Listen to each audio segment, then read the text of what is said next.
not only are we need to come in and provide education to people that are not hearing what opportunities they have in the real estate arena, what they are able to invest in, how they're able to build a legacy for themselves, for their families and all of that, but also provide education as to what opportunities are out there for them to be able to invest in. So I think that's why I wake up every day. I get to this office and I'm excited about the journey that we're on and what we're able to provide to the communities that are underserved.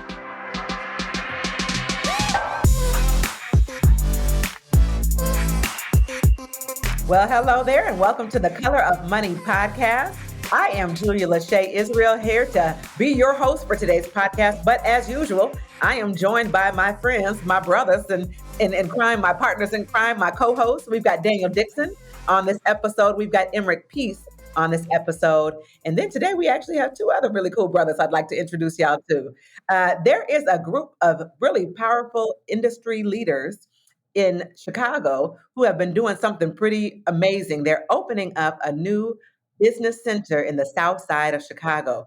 There's four of them, but today we get to talk to two of them, and they're going to tell us how they're creating a legacy through real estate and through opening up this new business center on the south side of Chicago. Their names are Jerome Harper and Nate Thompson. And gentlemen, I'm going to ask if you all would introduce yourselves to our listening audience. Tell us who you are, what you do, how long you've been around, what are you here today to talk to us about? Nate, I think maybe you can start. Sure, sounds good. Thanks for having us. Super excited to be here. I'm Nate Thompson. I'm designated managing broker for Keller Williams One Chicago. I am also one half of Harper Thompson and Partners, which is our real estate team at Keller Williams. And then I'm also 1/4 of JLNR, which is myself, Jerome, Ladwina, and Rashauna Scott. The four of us are the investors and part of the business and opening the business center on the south side of Chicago. So super excited to be here, super heavily involved. I've been in the business for 11 years now and excited about the journey of where we are and where we're headed as Keller Williams opening up the south side location. I'm Jerome Harper, the other half of Harper Thompson and Partners. That's my business partner there in several businesses. Also 1/4 of JLNR. I have been in the business since the 90s, which feels a little weird to say, but I left the business and decided to come back because I missed it. I had an opportunity to meet Nate, and it was a really good match from the very beginning. A lifelong Chicagoan, very, very passionate about what's going on in the city of Chicago, specifically what's happening in historically disinvested communities on the south side and the west sides of Chicago, including parts of the north side. So super excited for the model systems and tools that we're going to be able to bring to those markets with Keller Williams. Awesome. So what I want to talk about today, we actually did a panel in Illinois, and you all got up and you told a whole audience about why you were doing this, why you were opening up a business center specifically on the south side of Chicago. And what that meant to you. Share a little bit of that story with us about what this journey is. Why don't you just keep selling real estate where you're at? What's the point of opening up something new? Obviously, it takes a lot of work and a lot of energy. So talk to us about the importance of why you decided to take that journey. One is it's needed. It's needed in our communities because our communities are underserved. They've always been underserved. And it's time for someone to step in and step up and say, hey, not only are we need to come in and provide education to people that are not hearing what opportunities they have in the real estate arena, what they are able to invest in, how they're able to build a legacy for themselves, for their families and all of that, but also provide education as to what opportunities are out there for them to be able to invest in. So I think that's why I wake up every day. I get to this office and I'm excited about the journey that we're on and what we're able to provide to the communities that are underserved. Yeah, I would echo that. The South Side, West Side, the communities of color, the Black communities, the Latino communities, the other diverse communities that we're seeking to serve, the access to K-Score, the access to MREA, win with buyers, win with sellers, those educational opportunities have not existed for a really long time. And it's an opportunity for us to really invest in the businesses of people who want to be the change that they want in the world. So it's a great opportunity for us to just focus and bring really fantastic resources to the community. Are you guys planning on taking with the business center? Where's the main office out of? Yep. So we have a headquarters where actually Nate and I are sitting today in Lincoln Park in Chicago. That is the north side of the city. Very different than the demographic and properties that you see on the south side in many cases. So we are incubating out of Keller Williams One Chicago's Lincoln Park office. And this business center will be a part of the existing Keller Williams One Chicago offices, which now number, there are three of them here in Lincoln Park, one near O'Hare on the northwest side, and then another in Lakeview. So we will be the fourth location for One Chicago. Yeah, and you said something, Jerome. You said, and I love this. You said disinvested. That's a different term. When you said disinvested would, to me, that would appear to be a statement of saying. I look at it as a way of empowering because you said that whole word disinvested. Why'd you use disinvested? I think because that's the most accurate way to describe it. Disinvested means that there was an intentional act. And if you do agent of distinction, if you focus on any of the other learnings that are out there about the history of systemic racism that has existed in real estate over the past 50, 60, 70 years, you recognize that this was not done by accident. This is telling you that this was an intentional action. Okay, so when you say, and I don't want to dwell on this, I just want to be clear because somebody's listening to this and they said disinvested. Are you saying that, is it using that from a term that there were resources there previously and now those resources have been strategically removed? Is that what you're 100%, indicating? unequivocally. Okay, I just want to be clear so everybody knows that there were resources there before. There was an intentional act to remove those resources. That's why it's dis, which Yeah. means to take Emerick, away. Yeah, Emerick, if I can just add one thing to that whole sentiment. So if we think about Tulsa and we think about what's happened historically there, if you don't know, look up Tulsa. There's Black Wall Street. It's a lot of resources out there. But if you really pay attention to, and you want to do some research, look at the Community Reinvestment Act. Look at why that was created. Why do banks choose to invest in certain census tracts? I'll give you a spoiler. It is not because they want to. It's because they were forced because of prior bad acts that they had committed in those communities. So there are significant resources out there for you to educate yourself on what that actually means. Okay, cool. I like that. So just let me give you this. Okay, we already answered the question of dis. I don't even want to talk about dis because that has a negative connotation. Let's go to the positive. Let's talk about reinvest, which is what you guys are doing. Is you're reinvesting, you're restoring, and you're coming to a place. And I've been to South Chicago, and just so you know, I was involved with someone probably about 12, 13 years ago that made a run at doing something in South and on the South Side and it just wasn't welcomed. I'm just telling you guys this. I'm giving you a little bit of history just before your time, probably. I even came up there. The people, they were from Exit. I came up, spent a day or two. I was with their group. I gave them a session, a class, and it was just not welcomed within that power structure in Chicago previously, without mentioning any names. And so now you guys come and somebody else said something else to me about doing something else another time. And now you guys have come and it appears as though there's some traction now. And I'm believing this because of the power that you bring to this opportunity on the South Side. So with your reinvestment and where you want to go, let folks know where you're looking to go and how you see this as an empowering act as that reinvestment comes. So I think to start, the purpose of opening the Southside location, which we are scheduled to open it in Bronzeville, which is one of the communities on the South Side. The purpose of it behind it is to be a resource. We want to be a resource to the community. We want to be a resource to those who are looking for answers they've been always looking for, but just never received. And it was never received because realtors were not taking the time to go into those communities and actually educate people. So our goal is to actually go out there and open our doors and be a resource, actually go outside of the walls of the office into the community and host buyer seminars, seller seminars, provide them with education and resources as to how to build that legacy and create that legacy for their families. So at the end of the day, the back end of it, the background is, yeah, we are real estate agents. We are able to help you in this process. We're able to help sell your home or help you buy a new place or buy a two flat or three flat or multi investments and things like that. But at the end of the day, we really want to be a resource to you. We want you to be able to come into our market center, our business center, our office as a cafe and sit down and actually just join us, pick our brain of what's happening in the community, what developments are coming in the community, all of that. Okay, cool. Yep. And I'm listening to you guys, and I'm just telling you, this is what I've heard. Now, that's what I love because it's a reoccurring thing. I've heard resources, probably, or resource or resource. I probably heard that about 6 times in this conversation so far, which is super powerful. Now, you talk about coming into the community and you say, we want to reinvest, we want to provide resources, right?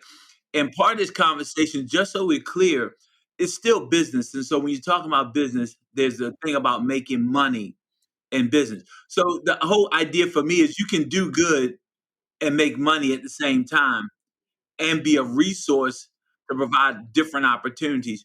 So in that space of this community, I know a little bit about it. I don't know a lot about it. I know enough to be dangerous, right? And so what are you looking to do with this business center? How many people are you looking to bring into your business center? I'm talking about from an agent perspective. How many agents are you looking to bring into this space? And I don't know if you noticed or not, do you have a number of families that you're looking to serve in a year?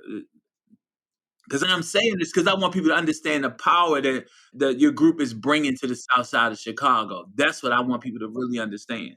That question is really timely, and I think it's just yesterday we had a member of KWRI leadership here in Chicago, and we were able to get in a car and drive the entire South Side because first thing that we need to do is make sure that people understand what is the South Side. The South Side is not what or the West Side is not what's on television. We took the time to not only show him, but also provide him with market statistics and say, here's what we have. These are opportunities for investors. If you want something that is $1 million plus, $2 million plus, it exists on the South Side. These opportunities are there. The agents that we have now, currently at One Chicago, we have 400 plus agents.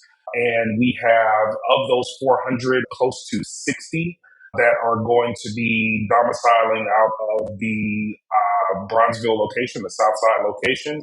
And then from there, the sky is really the limit. I think, and my partner here might want to add to this, but the Keller Williams model is not build it and they will come. It is that you need to get the people, you need to get folks to commit to coming over, you need to do all of those things before you launch. We've done that. We have the people, but we know what's going to happen when we open.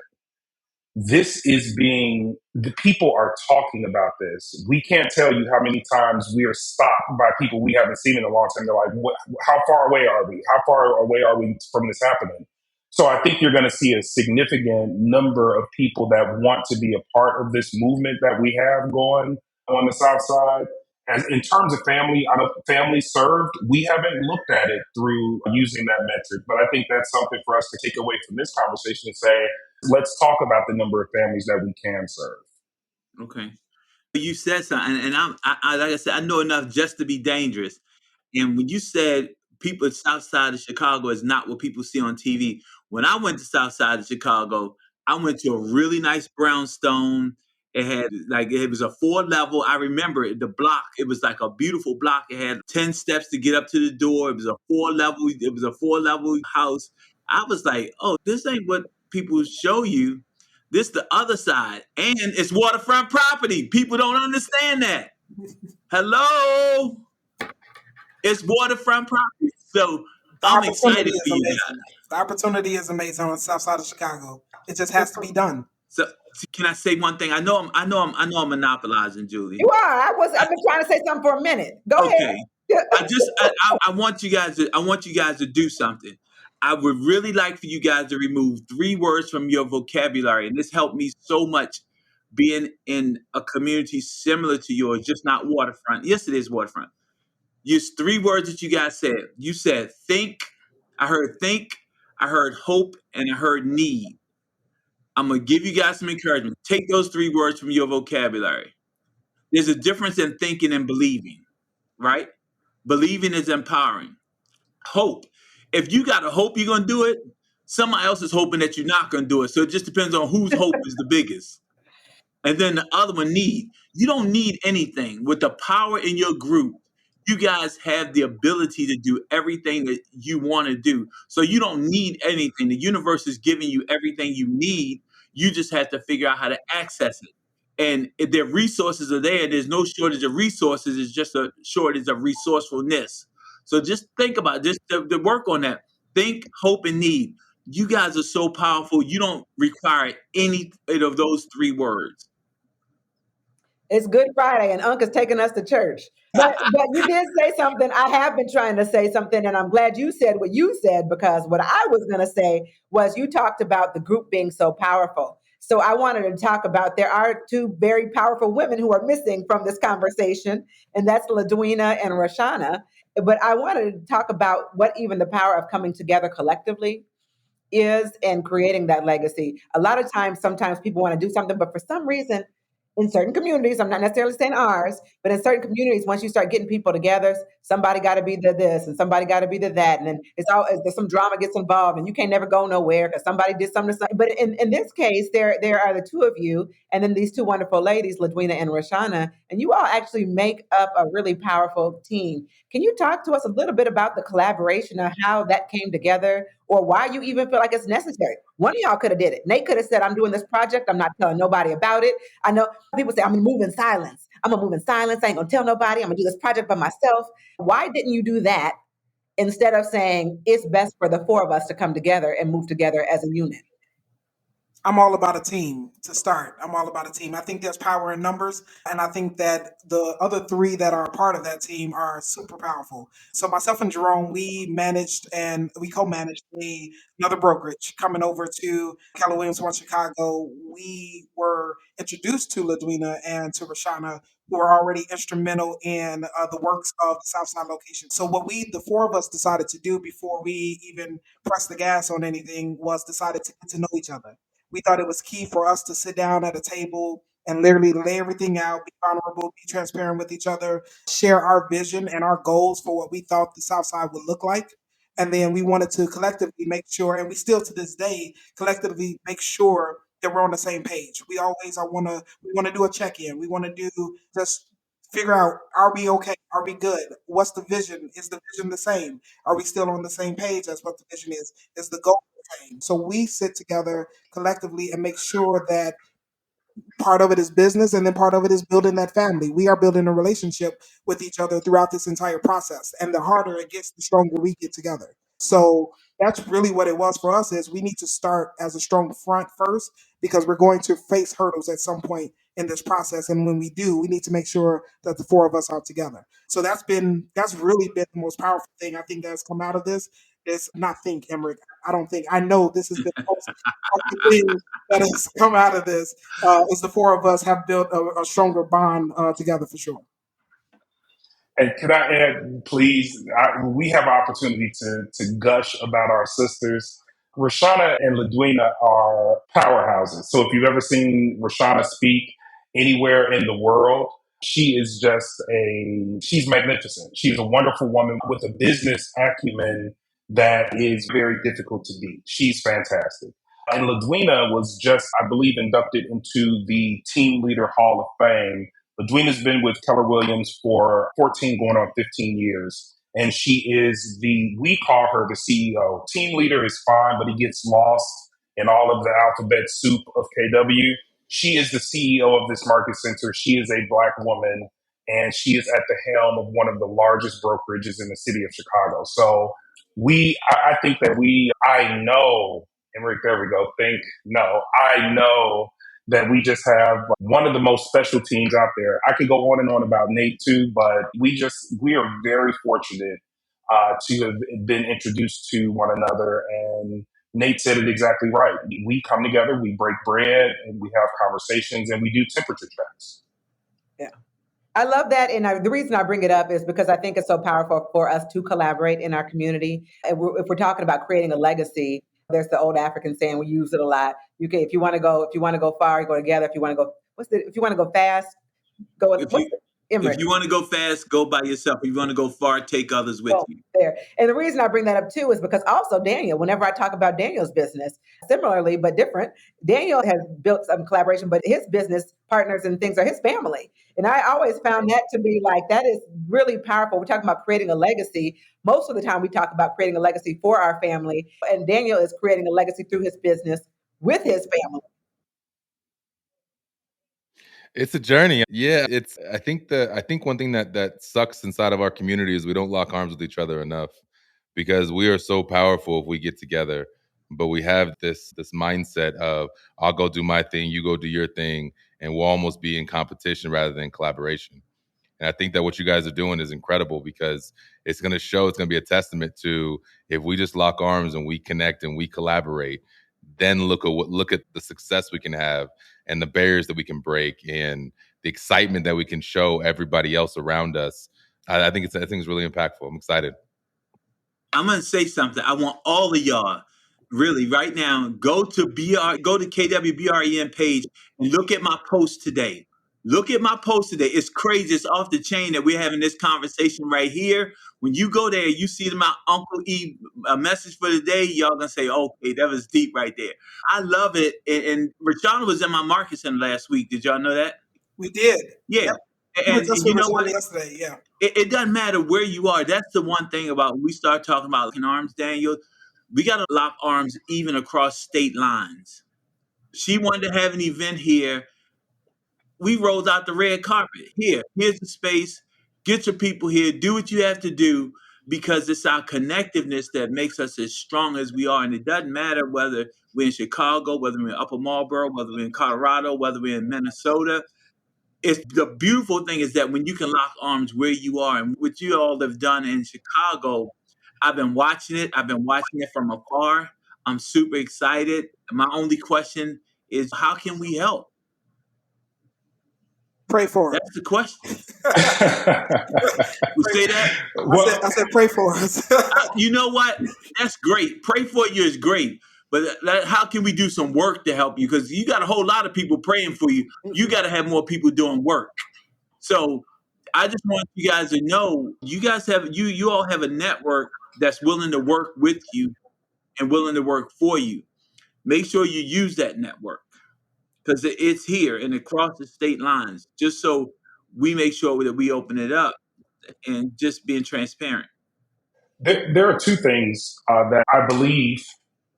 I'm learning. I'm teachable, Emerick. I'm teachable. I believe that there are two things that would be helpful for our entire team. Number one, if you know someone in the Chicago market who has either just started the business and they're serious about it, or if you yourself have maybe reached a ceiling and you're ready to go to the next level, introduce us. We are very nice people.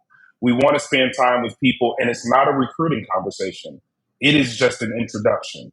So we have a very soft touch. We know how to have conversations with brokers that are doing business in our market. And then secondly, we don't know what we don't know. So we can, as much as we can sit here and talk about K-score, and we can sit and talk about these other things, K-score being the no cost to the student real estate pre-licensing course. But there are things that we don't know, and we want to listen. I think that one of the challenges of coming into a community and wanting to do things, you need to listen. It's not always about what you want to do. It's about what the community needs and wants. So if there's something that we're missing, if we have a blind spot that we need to address and we need to spend some time putting something in place, we want to hear about it. Yo, I just thought of something. Okay, here I go. Y'all got me. Y'all see I'm on some stuff today, right? I'm on something today. Emerick is very energetic. He's wide awake today. Yo, look, I'm telling you, I'm through this transition of my life. I'm almost reborn again. I'm telling you this because now I have to figure out life without parents. I've never lived my life without parents. And my mom passed a month ago. So I'm like got this different energy of just curiosity. But what I want to say to you guys, How are you guys? Julie, you know about this. Daniel, you left early. Are you guys going to Kalahari in May to the leadership mastermind? Mega leadership, why would they not be at mega leadership? Oh, yeah, we'll be at Mega Leadership.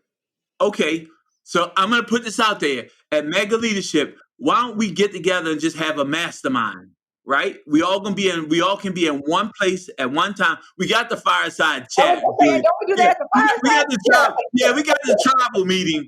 We gonna have the tribal meeting. Ladwina was at the tribal meeting last time. We gonna have the tribal meeting, but let's do something different where we can get a few of us in a room with you all, and we don't have to travel anywhere. We're already in the same space, and let's figure out how we can chop it up and make something special happen for you guys.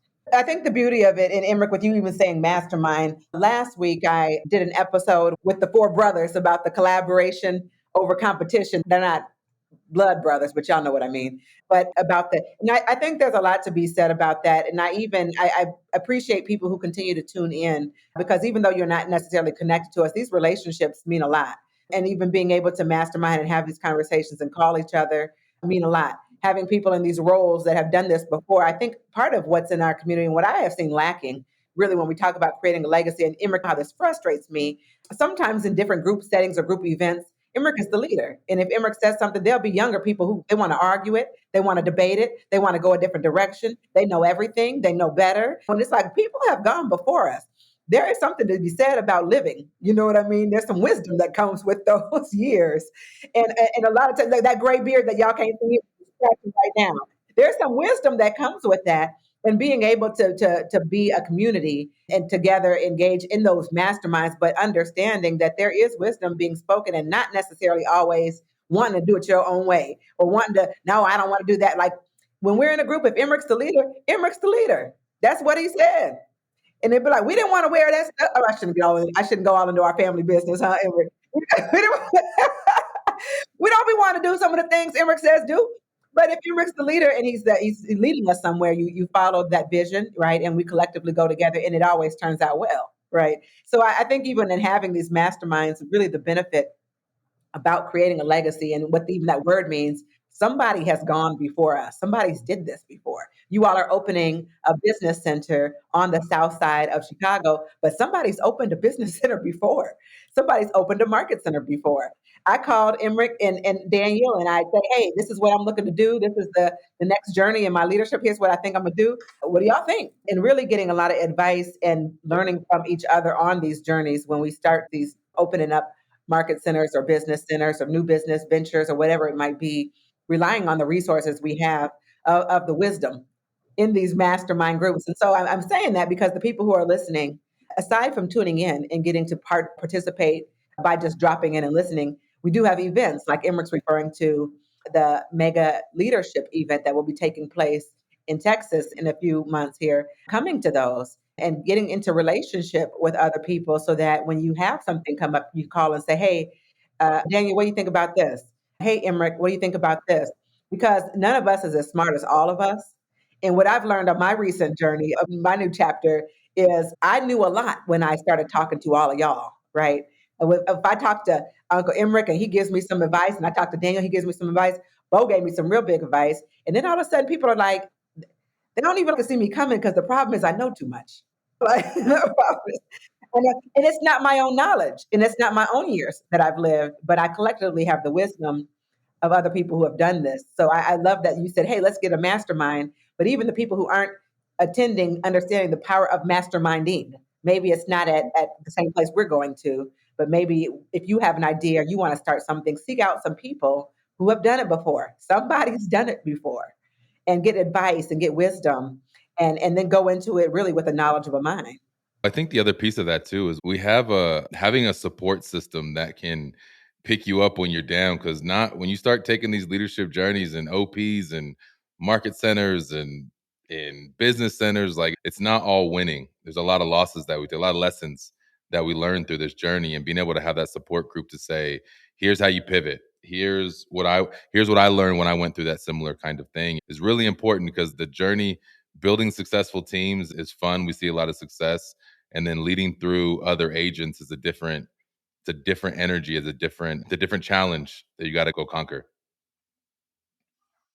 And I would just love to add there too. And I think that all of this is really great. So I'm in the process. We're talking about creating a legacy. I'm in the process of working with my father, who has owned real estate for as long as I can remember, and getting involved in some of the operations in his business on the personal side.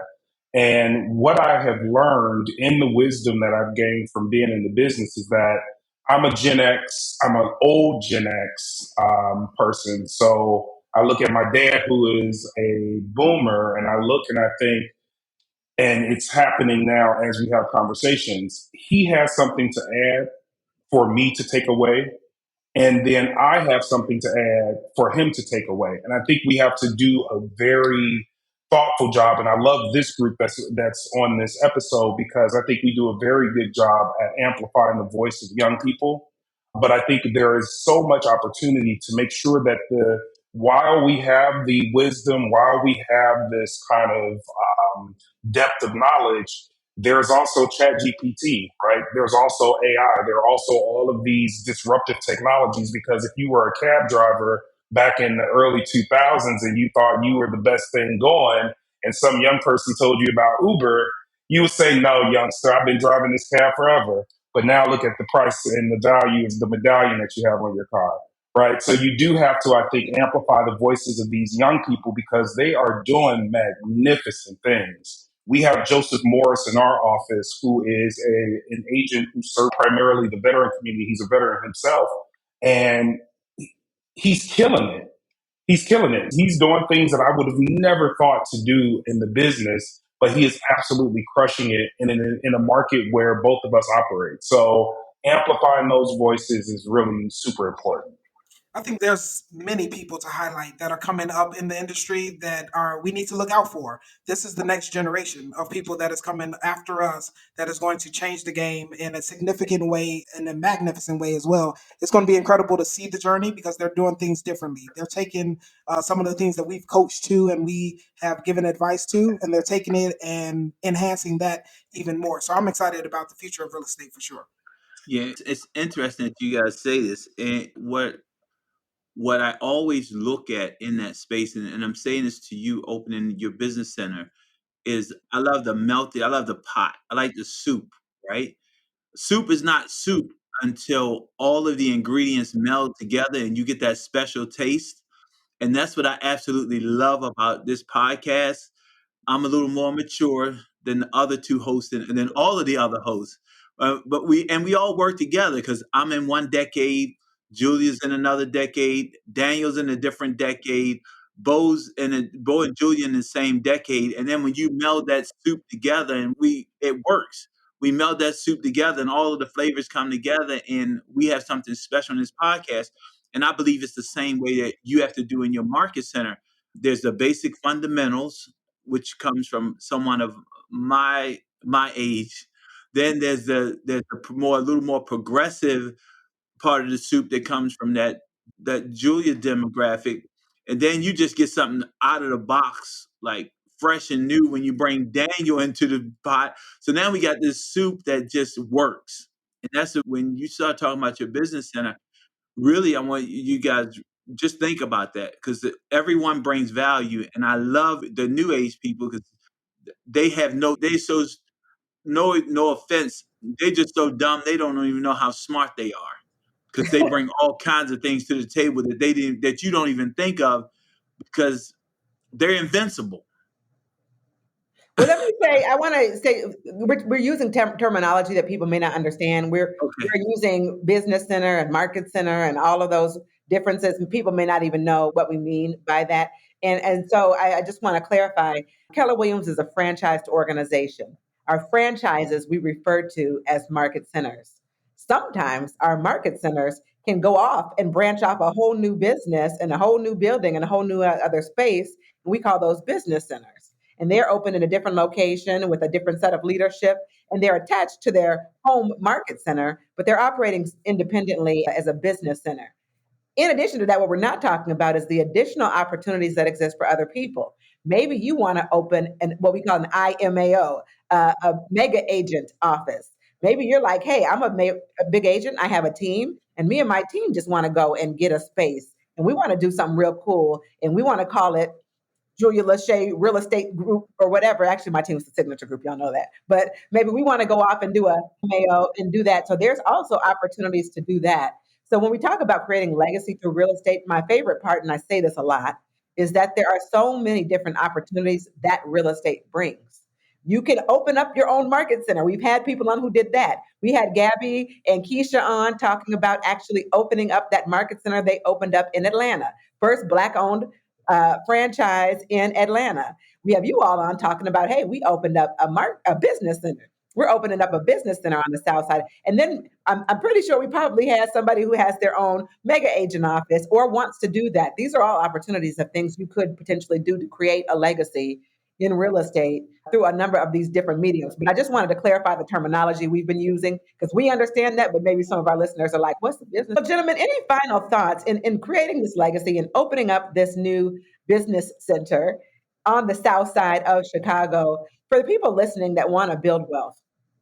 What would you say is the one thing that they could or should do to start down on a journey like that?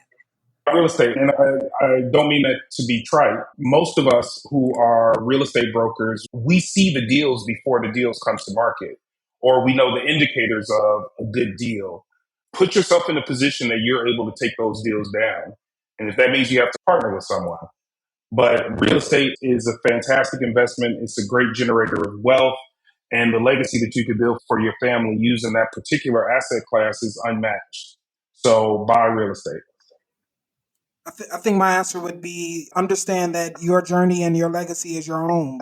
I think a lot of people will see things on social media or see their friends doing a certain thing or family members doing a certain thing, and they're trying to mimic it exactly for how they did it and the path that they went down to do it, instead of doing it on their own and really creating their own legacy for themselves. It looks different than it's 5 of us on this call, and our journeys are all different. Our legacies look different. And so I think people have to understand that creating their own legacy means that they truly need to know and have to figure out how to actually build that on their own and what it looks like for them. And Daniel, I want to ask you the same question because, like I mentioned, you are creating a legacy through your family and with your family. What's the one thing you would tell people to do? Give each other grace. It's not easy. Have that idea of what you want to build, have everybody be committed in building it together, but give people grace. Everybody wants everything right now. And when you're in partnerships with anybody, let alone family, it's not always going to be perfect. That's good stuff. All right, friends. Any final words, Unc? I didn't let you say your last words. Any final words? Everybody said everything. I'm just excited about the opportunity that they're doing in the South Side of Chicago, and I just want to be involved. I love that. All right, gentlemen, thank you so much for a fabulous episode. Thank you for joining us today on the Color of Money podcast. And thank you to our listeners for tuning in. We will catch you next time on the next episode of the Color of Money podcast. Till next time, friends.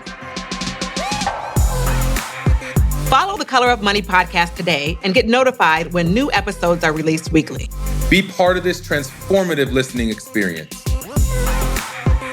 This podcast is for general informational purposes only. The views, thoughts, and opinions of the guest represent those of the guest and not KWRI and its affiliates, and should not be construed as financial, economic, legal, tax, or other advice. This podcast is provided without any warranty or guarantee of its accuracy, completeness, timeliness, or results from using the information.